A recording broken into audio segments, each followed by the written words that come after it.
Hi guys, I'm Tracy Gerkins with Move Your Life, and I'm assuming that most of you are here because you're feeling a little crazy and a little obsessed when it comes to dieting and food and thinking about food. And don't worry, because there's a lot of us and that's why we're here, and so hopefully we can learn a little something. You are definitely not alone. Talking about that feeling of being totally out of control around food, like no matter how hard you try to control yourself, you will probably inevitably end up eating that entire jar of M&Ms when nobody is around looking. Symptoms of feeling crazy around food include, but certainly are not limited to, thinking about food and what you're going to eat constantly. What you're going to eat, when you're going to eat, how much should you eat, what you can't eat, what you want to eat, but you are not allowed to eat it. Constant thoughts about food and what diet you're on and how you look and how you feel about how you look. It really, truly becomes obsessive.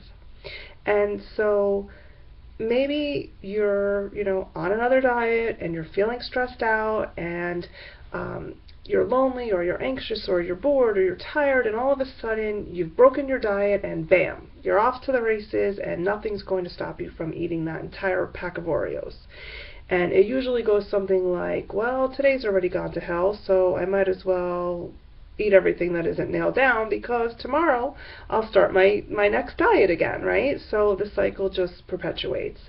And what I want you to take away from this first video is that no amount of willpower or no amount of self-control or no specific diet or meal plan or weight loss program is ever going to fix this problem, like ever. Because this is a mindset problem. This is not a food or meal plan problem.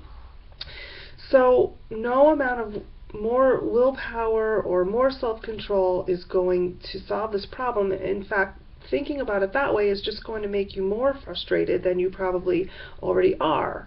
So, but before I go on, I want to just explain what I mean by the word diet so that you understand when I say that diets will never work. I want you to understand what I mean when I use the word diet.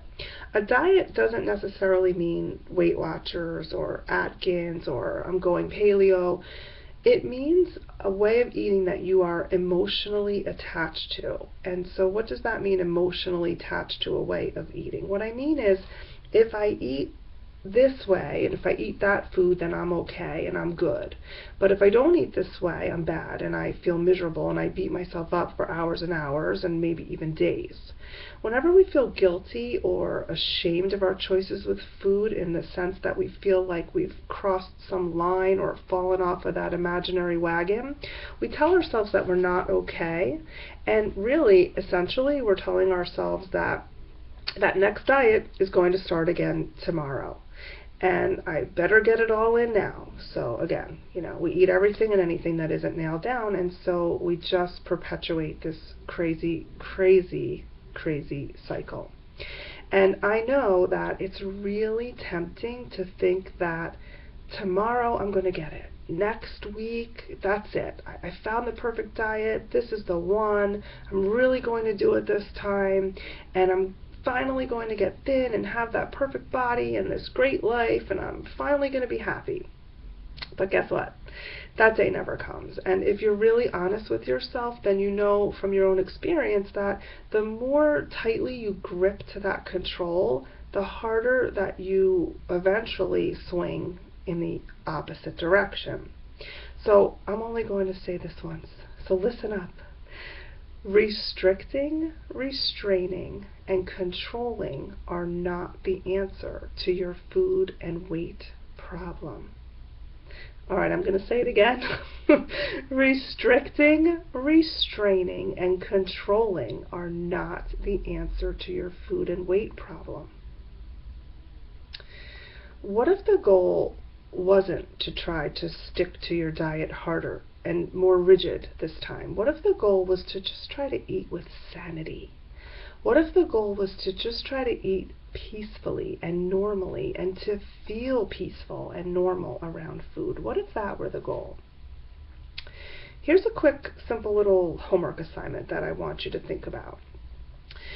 I want you to think about a normal person, a normal eater that you know, somebody who just naturally eats an appropriate amount of food for their body and for their lifestyle without really thinking about it or trying too hard.